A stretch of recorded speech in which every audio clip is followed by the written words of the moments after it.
Hello and welcome to this free short course I've put together, which will give you a kind of brief overview of what criminology is. So sit back, enjoy, please feel free to take any notes, and if you have any questions at the end, my contact details are there for you too, so please do not hesitate to contact me. Before we begin, I would like you to pause this recording, please, and just make a few notes and answering the following questions. So just think about, what do you think criminology is? And then I'd also like you to consider, where have these ideas come from? So it could be things like the media, TV shows, social media. It could be talking to friends and family. It could be from books, absolutely anything. So please make some notes and put these to one side. Then when we have finished this course, I'd like you to get those back out and just kind of have a look to see if your perceptions or ideas have changed.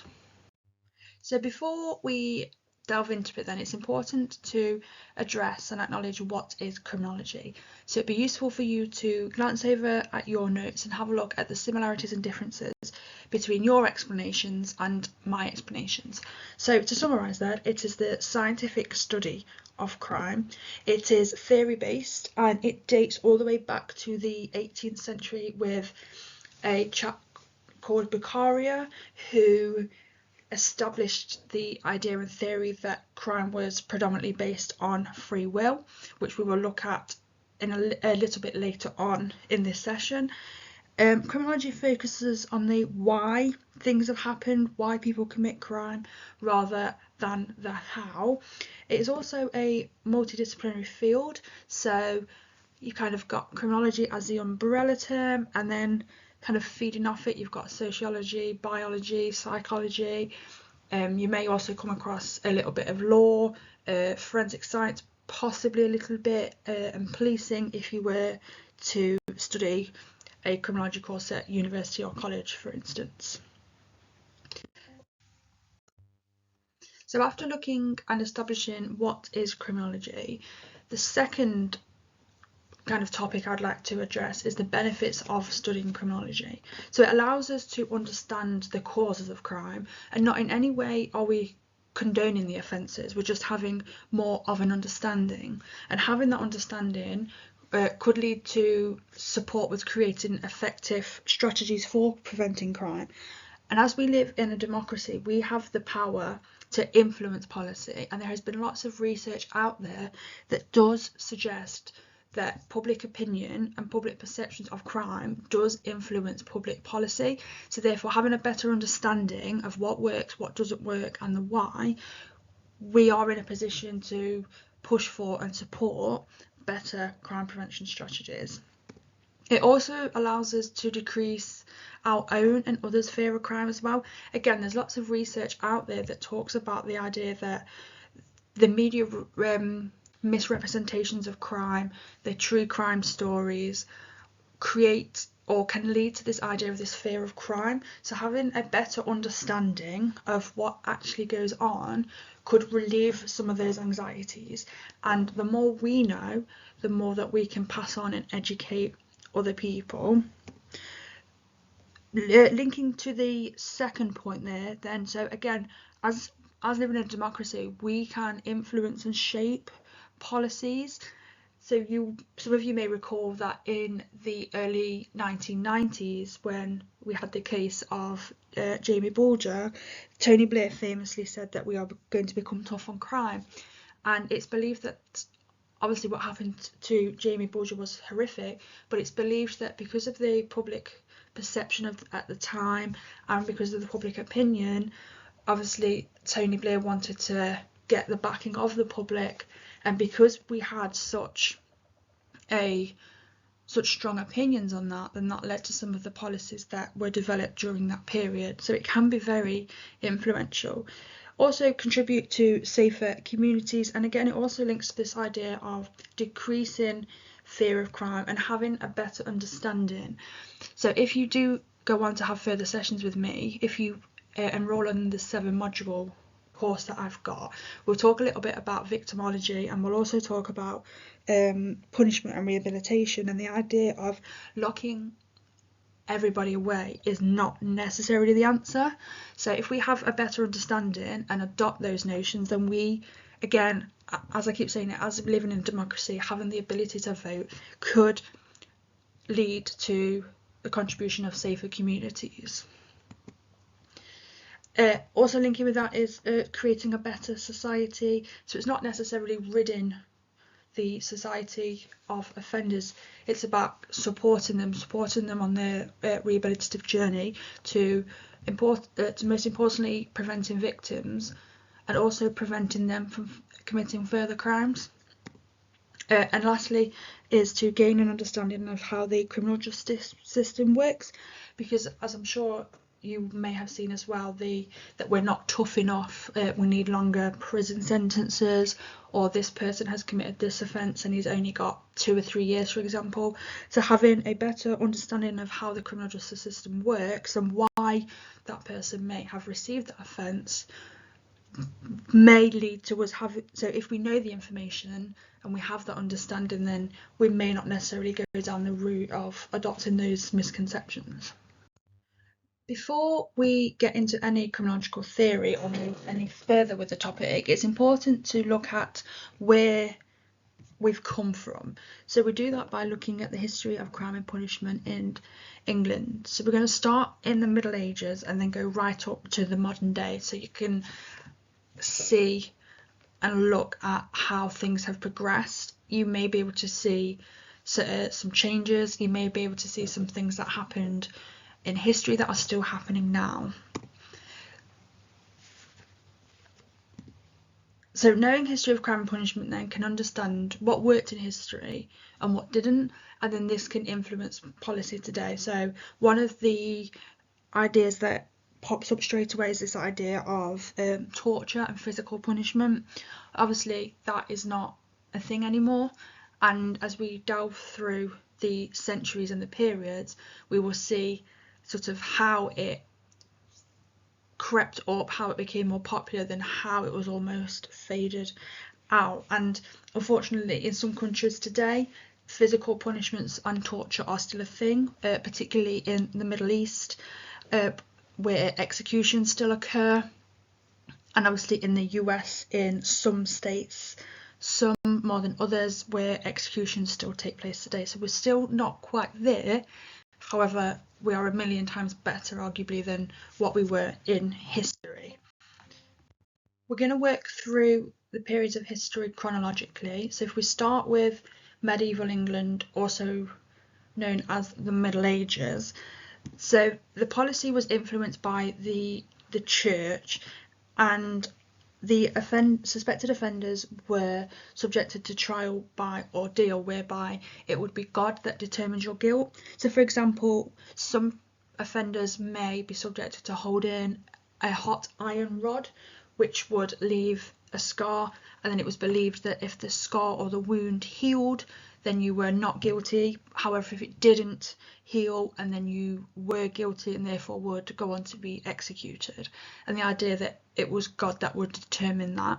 Also, if you are a suspected witch, you may have seen it if you may have visited any museums, or particularly the National Justice Museum, that if you were suspected a witch, you would be dunked in a lake, and it was believed that if you drowned, you were not a witch, but if you didn't drown, it was believed that you were a witch and you could be burnt at the stake. And again, this idea that it was God that determined whether you were guilty or not.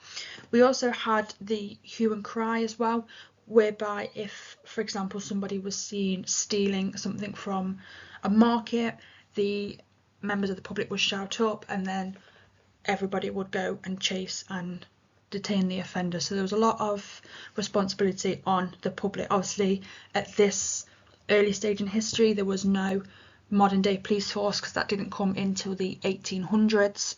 So it was down to the public and also down to the church and God to determine who was guilty or not.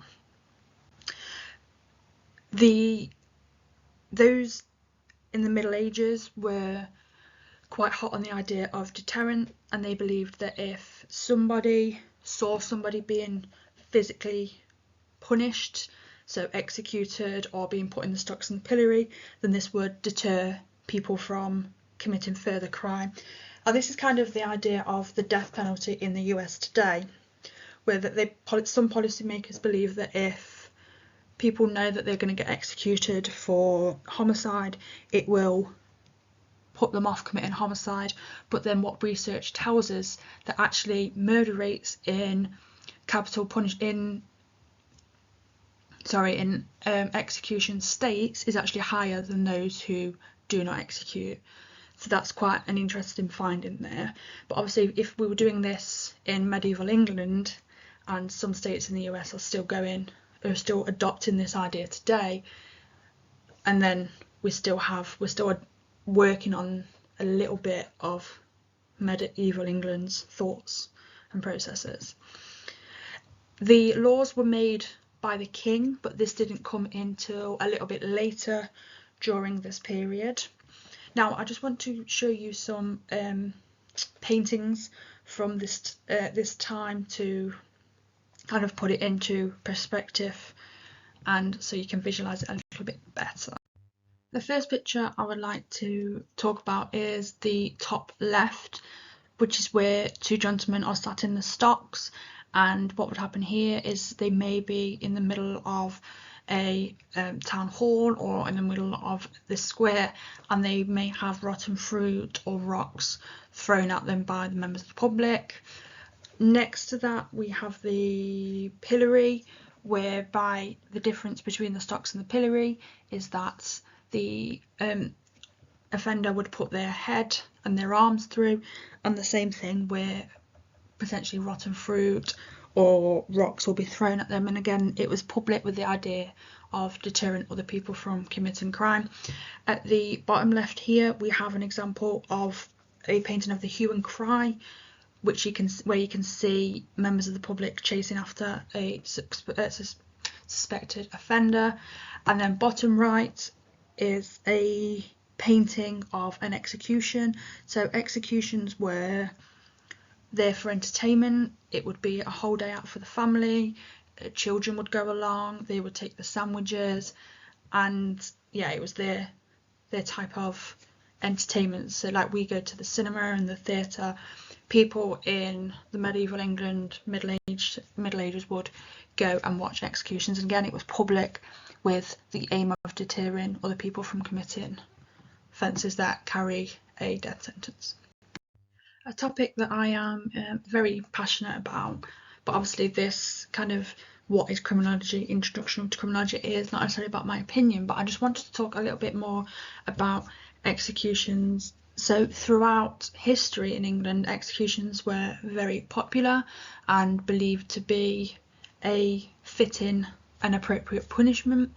But without going into theory about talking about what appropriate punishments are, I just want to give you a few examples of methods of execution.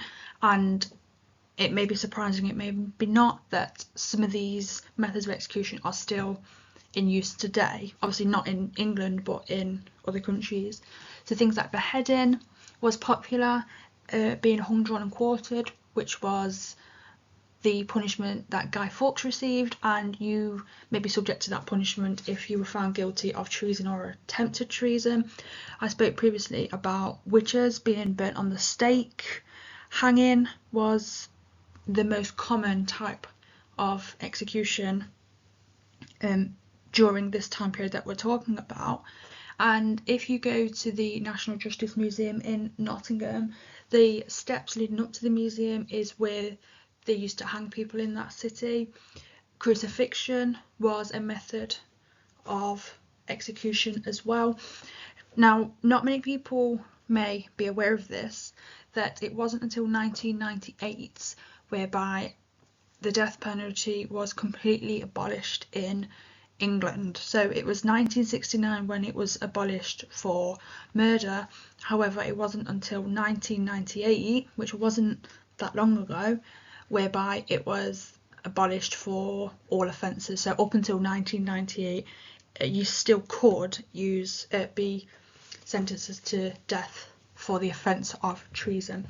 Now, I've put a web link there, so it's www.deathpenaltyinfo.org, and it's an American site, and it's got a wealth of information about the death penalty in the USA. So it will tell you about any upcoming executions, it will tell you any executions that have happened, it will give you statistics of to the kind of people who are on death row.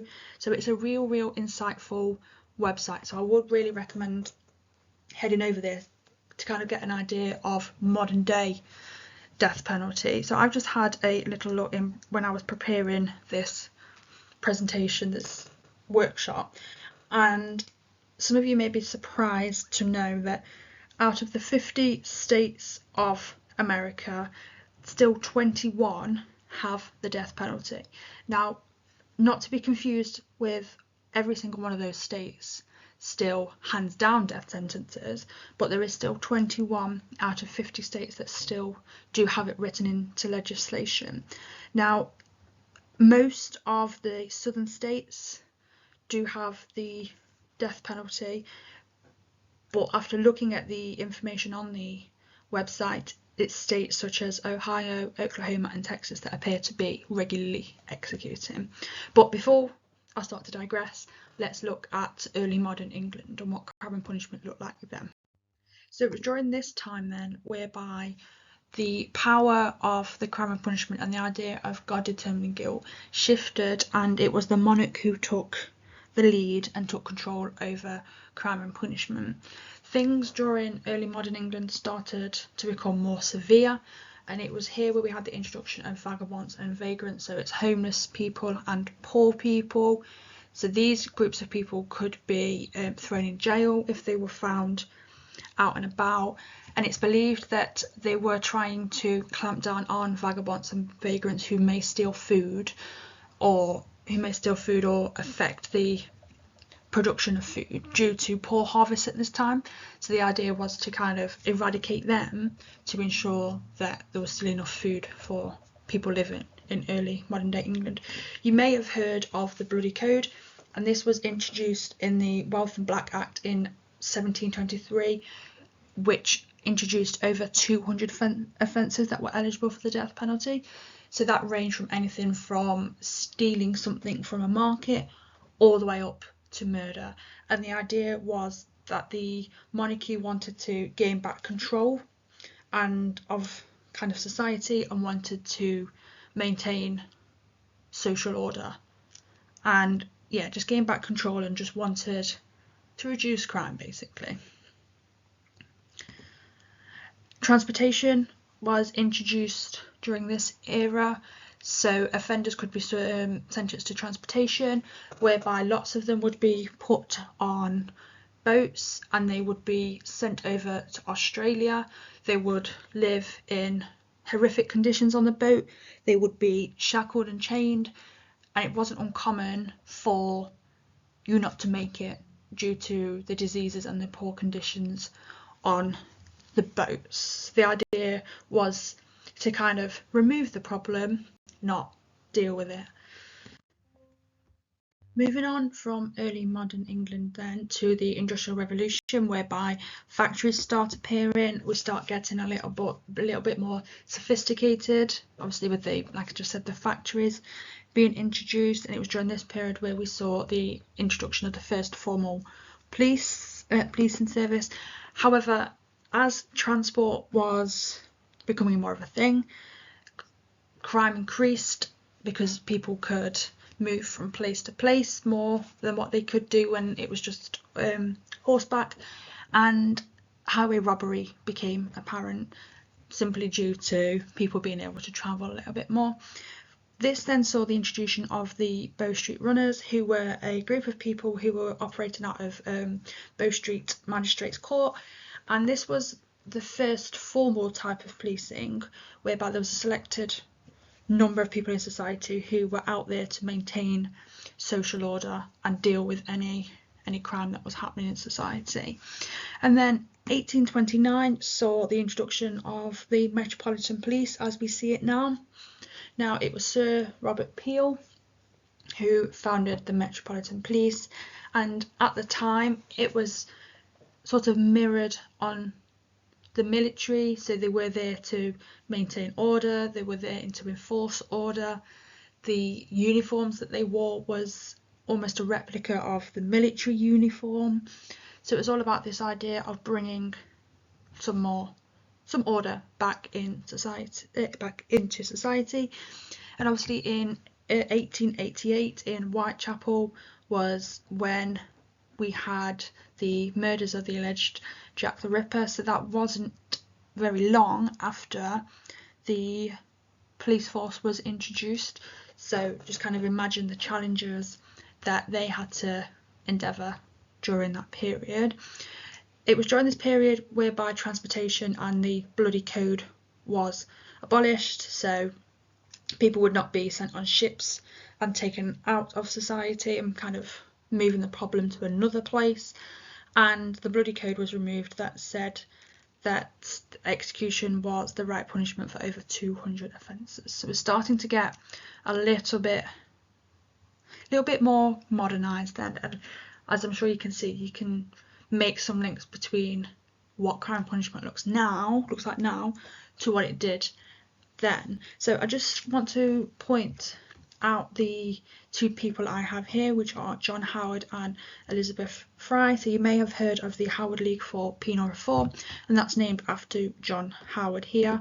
So both John Howard and Elizabeth Fry were prison reformers, so they both went into prisons and looked and recognised the sort of dire conditions that they were living in and realised that actually things needed to change and they needed to become humane.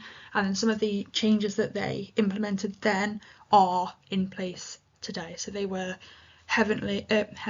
they were massively influential in reforming prisons. Where are we now then? So we've looked at crime in medieval England, which was controlled by God. We then looked at early modern England. We then moved on to the Industrial Revolution, which saw the introduction of the first police force, so the Metropolitan Police as we know it. So let's just have a quick overview of where we are now then. So during this period, fraud became apparent, so technology started to appear. We had the introduction of the World Wide Web, and then people started to recognise that actually you can commit offences online, you can defraud people and make lots of money from it. As mentioned previously, the death penalty was abolished for murder in 1969 and for treason in 1998 in this country. Dealing with crime then became the focus instead of punishment. So the idea of transportation, of moving the problem away to somewhere else, that was the idea previously. We now start to think about, okay, let's deal with what we've got instead of just being punitive, instead of just punishing people to kind of prevent further offences and prevent further victims. The idea of electronic tagging was introduced, so that was a alternative to prison. So if you have committed an offence, you may have an electronic tag on your ankle which is monitored just to ensure that you are abiding by the rules that you have been given. Obviously the police force was founded in 1829, but it wasn't until 1915, so nearly 100 years later, when women first became police officers. And when women were police officers, they would wear skirts and they would carry a handbag with their truncheon in. But obviously now that's not the case at all. Women do not wear skirts. They have exactly the same equipment as the man, and they don't have handbags. And the sort of crimes that women would deal with back then would be things like prostitution and crimes that women committed because they were believed that they had the skills to deal with that. Now, as we can see, there has been, obviously that is just kind of scratching the surface with what has changed in modern day Britain. So let's move on then to the final slide that talks about specifically where are we now, some of the high profile cases that we have seen and how they have influenced the policy and the way that we deal with things.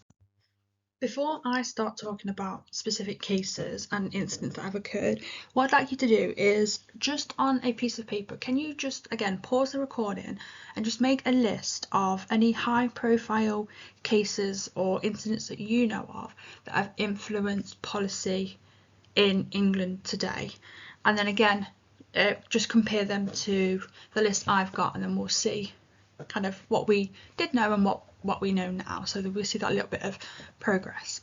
So here goes then. So nowadays we are more rehabilitative than ever, however crime is still used for political agenda. So I talked in a previous slide about Tony Blair's famous strapline, tough on crime.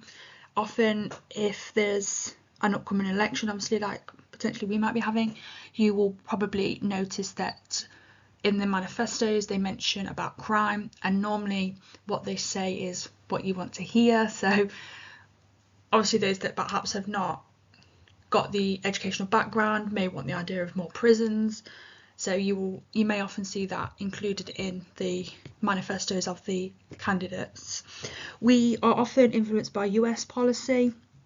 So US are known as the biggest incarcerators in the world, so that means they have the most amount of people in prison per 100,000, and that is the case for us in Europe. So we do appear to adopt quite a lot of their policies, not necessarily just in the field of criminology, just in general.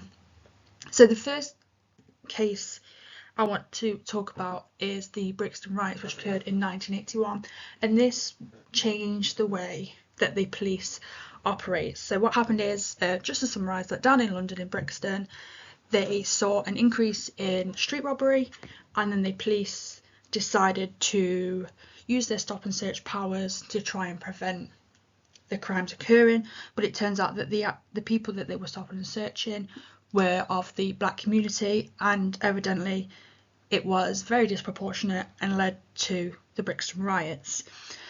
Now the